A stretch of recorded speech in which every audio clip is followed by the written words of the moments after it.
At our daughter's baptism reception, I overheard my husband's best man joke, "Good thing she doesn't know about the Vegas trip."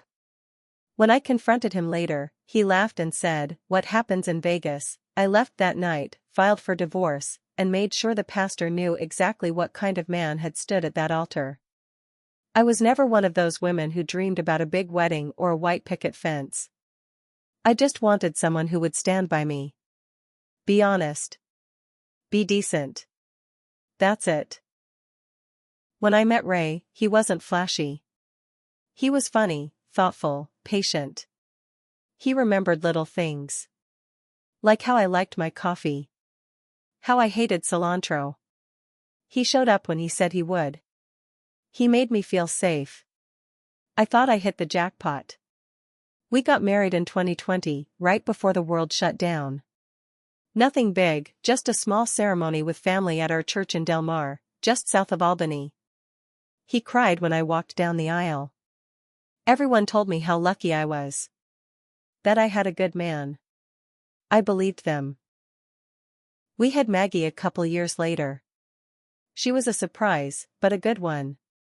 I never knew how much I could love something until I held her. Ray was good with her too, woke up for feedings, rocked her when she cried. We felt solid. Real. I planned Maggie's baptism like it was the last thing I'd ever plan.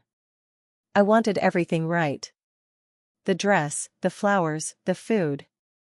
We invited close family, a few friends, and some of Ray's crew from college. Scott was his best friend and had been his best man. I tolerated him. He was loud, said inappropriate stuff all the time, drank too much. But Ray always said, "That's just Scott." That day, everything felt good. The church was full, Maggie didn't cry once, and even Ray's mom hugged me and said she was proud of the life we'd built. We moved next door to the community hall for the reception. It was simple. Sandwiches, pasta salad, some music playing from my brother-in-law's Bluetooth speaker. I remember walking past the long table where Ray and his friends were sitting, plates full of food, beers in hand. I was carrying a fresh cup of coffee and looking for my sister. That's when I heard it. Scott, half laughing, said, "Good thing she doesn't know about the Vegas trip, huh?" I stopped walking. Stopped breathing for a second. The other guys laughed, and Ray laughed the loudest. It didn't sound like nervous laughter. It was deep and stupid and full of pride. I stood there, just behind a balloon arch, completely still. They hadn't seen me. I walked away before anyone noticed. The rest of the party, I stayed calm. I smiled for pictures. I passed Maggie to her grandma for kisses. But my hands were shaking every time I wasn't holding something. Later that night, once we were home and Maggie was down for the night, I asked him about it. What did Scott mean about the Vegas trip? Ray was rinsing out one of the bottles in the kitchen sink. He turned to me like I was asking what was for dinner. He smirked. Actually smirked. "You know Scott. Always messing around." "I'm not asking about Scott," I said, my voice low. "I'm asking about Vegas." He gave a stupid laugh and said, "Come on, babe. You ever heard the saying? What happens in Vegas, stays in Vegas." I didn't respond right away. I just stared at him. Waiting. Watching. Hoping, God, I was hoping, he'd drop the act. Tell me it was a joke. Say he'd never do that to me. But he didn't. He wiped his hands on a towel and walked past me like we'd just wrapped up a conversation. That's when something snapped inside me. I went upstairs. Packed a duffel for me and Maggie. Grabbed her diaper bag and a few of her clothes. I didn't slam doors. I didn't scream. I just walked out. I drove 2 hours that night, up to my sister's in Scroon Lake. I didn't even call her before. Just knocked on the door with Maggie on my hip. She took one look at my face and opened the door wide. Said, "Stay as long as you need." I slept in her guest room that night with Maggie in the portable crib next to me. I lay there in bed for hours, staring at the ceiling, thinking about every time I'd trusted him. Every time he kissed my forehead and said I was his everything. Every smile, every lie. The next morning, I called a lawyer. But it wasn't enough to just leave him. I wanted the truth. I wanted to know what happened in Vegas. Because I had a bad feeling, and I knew it wasn't just some drunken night out. This was bigger. And I was right. Ray never thought I'd look into it. He thought I'd cry, yell, forgive. But I was quiet. I was methodical. We still shared access to our online banking, so I logged in. I went straight to March, when he told me he had a work conference in Syracuse. Instead, I saw charges in Las Vegas. $1,800 for the Savant Hotel. 2 nights. $700 at a club called Heaven's Gate. $200 at some spa. There was no conference. There was no work anything. I called the Savant pretending to be his assistant. I said I was following up for my boss's last stay, wanted to make sure they had the same room booked again. The girl at the desk didn't even blink. Of course, Mr. Benson stayed in the penthouse with a guest. We'd be happy to accommodate him again. With a guest. That night, I created a burner Facebook account. I remembered that Scott used to post albums after every trip. I searched his name. His profile was private.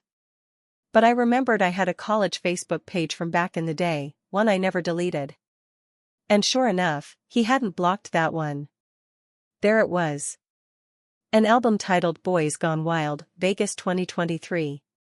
Picture after picture. Ray, shirtless, with some brunette in a tiny red bikini sitting on his lap. Another of him getting a body shot from a blonde. Then there were the strippers. 2, maybe 3, grinding on Scott and one guy I didn't even know.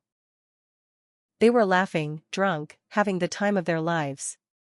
That conference was a lie. Every part of it. He thought he'd get away with it. He didn't expect me to fight back. I didn't confront him right away. I wanted him to sweat. He kept texting me, saying things like let's talk, and we can fix this, and you're overreacting. His last message before I blocked him said, don't blow up our family over some dumb bachelor jokes. That told me everything I needed to know. He didn't think what he did was wrong. Or maybe he just didn't care. The next twist came from someone I didn't expect. About a week after I'd left, I got a message on Facebook from a woman named Kelsey. I didn't recognize the name, but her profile picture showed her holding a baby about Maggie's age. Her message said, "Hi. You don't know me, but I think we need to talk.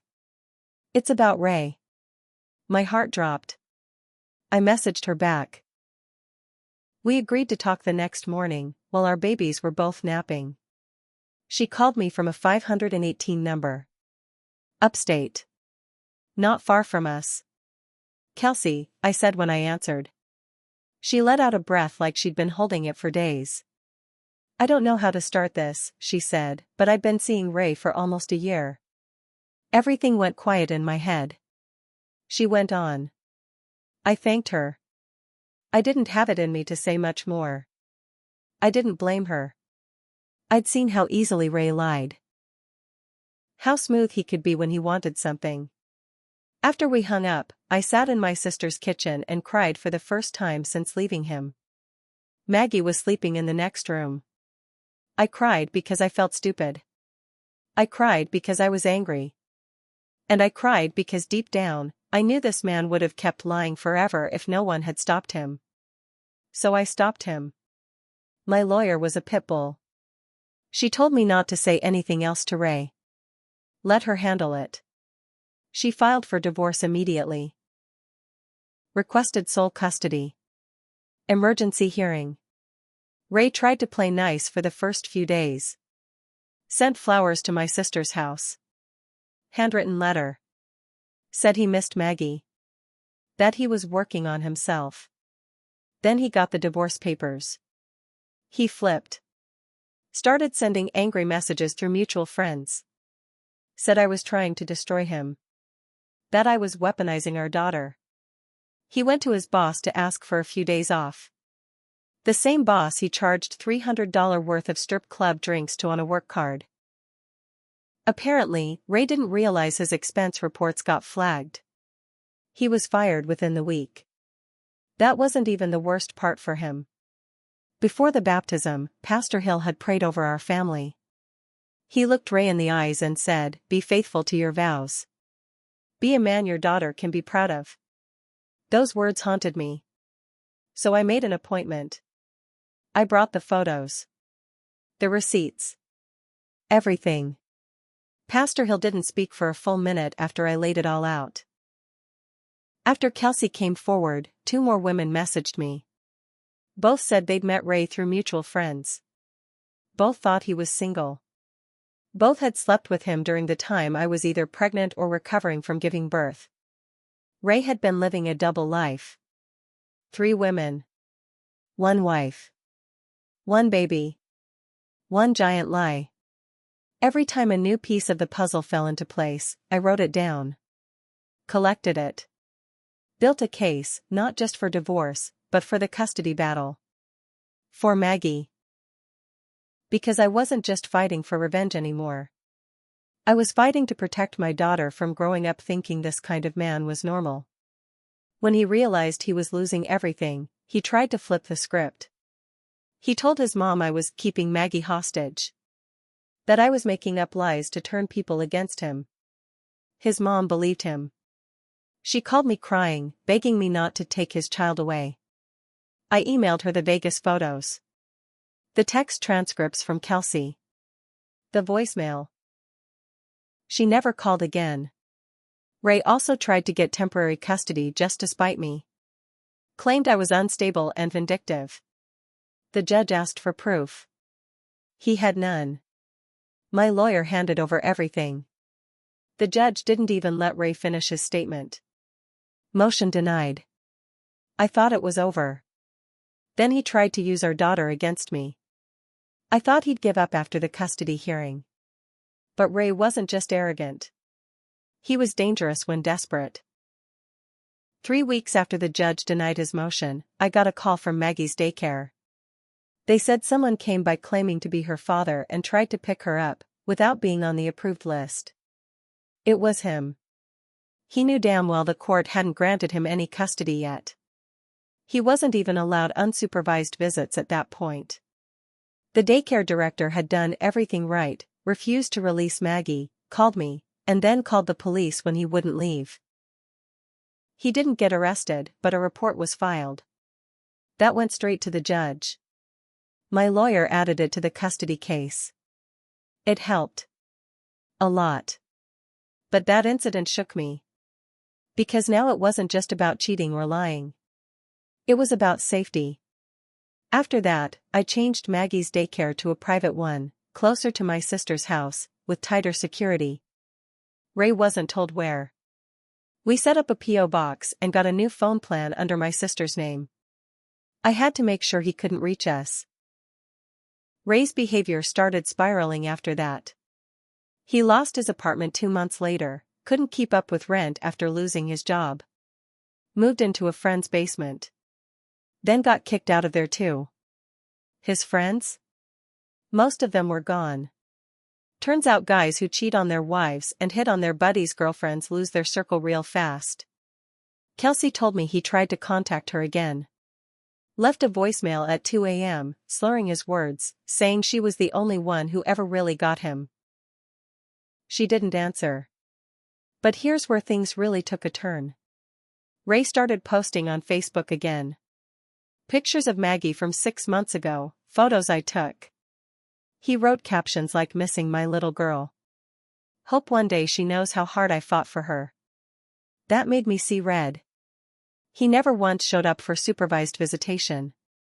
Never followed through with parenting classes the court ordered. Never paid a dime in child support. But suddenly he was acting like a victim. And people started to believe it. Some of the ones who didn't know the full story commented things like, "Stay strong, man, and she'll come around." I wanted to scream. Instead, I posted the truth. I made a private post, tagged only to mutuals who knew both of us. I laid it out, simply and clearly. Ray cheated with at least 3 women during my pregnancy and postpartum. He lied about work trips and used company funds for strip clubs and hotel rooms.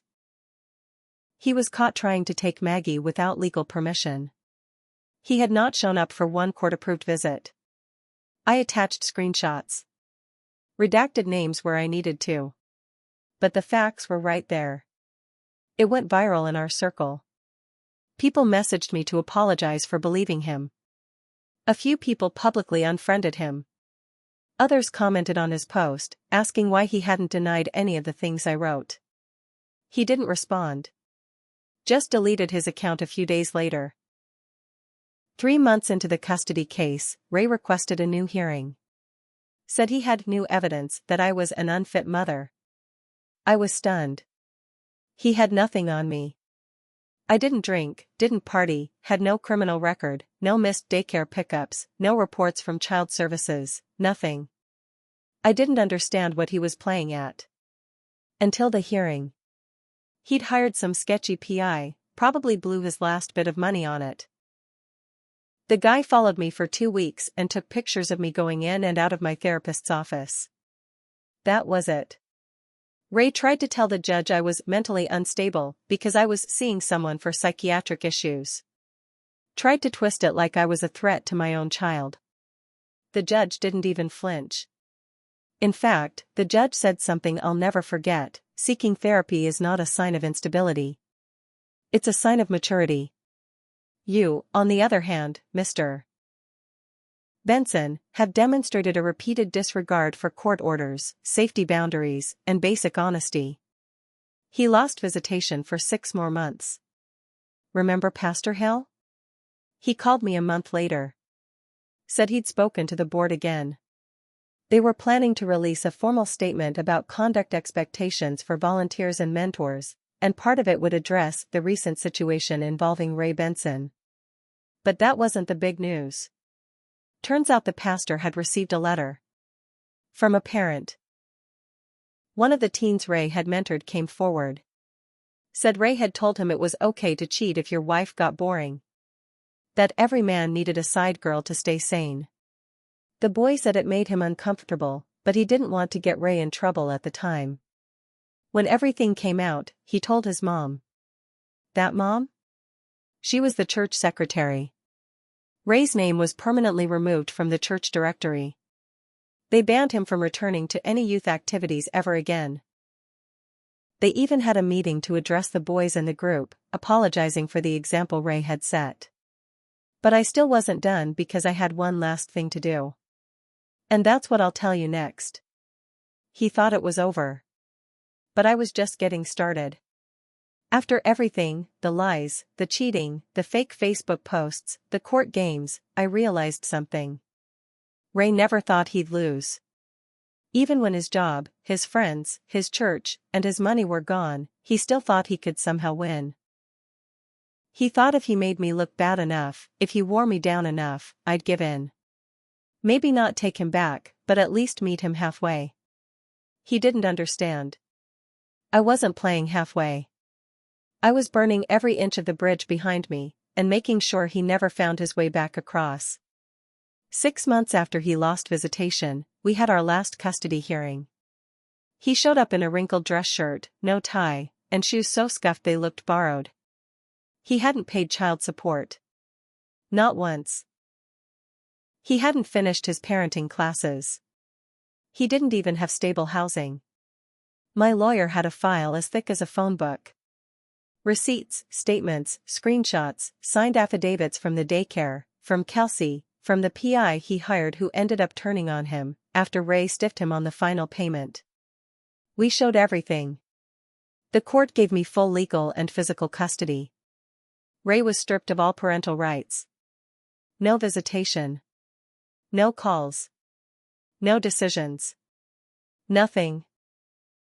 He wasn't even allowed to post photos of Maggie online or speak about her publicly. That was the moment he finally looked scared. I think it finally hit him that it was over. That his daughter would grow up without him, and that it was his fault. He sat there, red-faced and shaking. I almost felt bad. Almost. After the hearing, I sent an envelope to Ray's father. His dad was a retired Army officer. Old school. Hard man. Hadn't spoken to Ray since he found out about the Vegas trip. Inside the envelope, I included a printed copy of the Facebook post Ray made pretending to be a victim. A flash drive with photos from Vegas. A notarized copy of the custody judgment. A letter from me. In the letter, I wrote, "I thought you deserved to know the truth about the man your son became. I hope one day he's better. For his own sake." 2 weeks later, Ray called from an unknown number. I didn't pick up. He left one message: "My dad cut me off. Said I'm not welcome at Thanksgiving. Said he never wants to see me until I'm a man again. You happy now?" I didn't reply. Because yes, I was. A month after the final hearing, Pastor Hill stood in front of the congregation and read a formal apology to the youth families. He didn't use Ray's name, but everyone knew. He said the church had failed to vet leaders properly. That men who speak one way on Sunday and act another way during the week were wolves in sheep's clothing. That no young man should be told that cheating, lying, or demeaning women is normal. I was there that day. Sitting in the back with Maggie on my lap. When the service ended, 3 moms came up to me and hugged me. They thanked me for speaking up. One of them, a woman I barely knew, whispered, "You didn't just save your daughter. You saved mine too." I'll never forget that.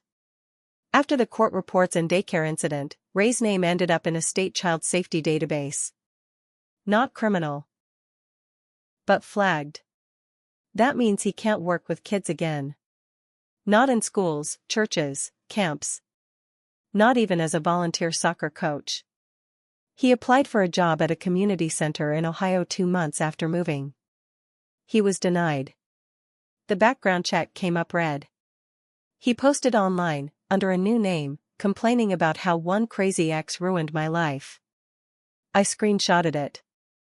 I sent it to his new employer before they made an offer. They ghosted him. Ray lives 2 states away now.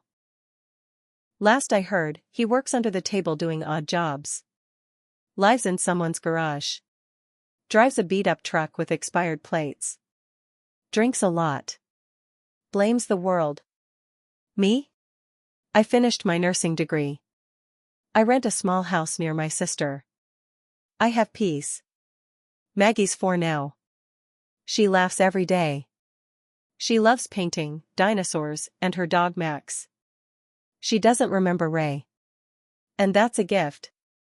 Someday, when she's older, I'll tell her the truth. Carefully. Slowly. With facts, not bitterness. But for now, all she needs to know is that her mom loved her enough to leave. To fight. To protect her. And that when a man thinks what happens in Vegas stays in Vegas? Sometimes, what happens in Vegas follows you. Destroys you. Leaves you with nothing but ashes and voicemail apologies no one listens to. Ray made his bed in Vegas. I made sure he had to lie in it. Alone. Forever.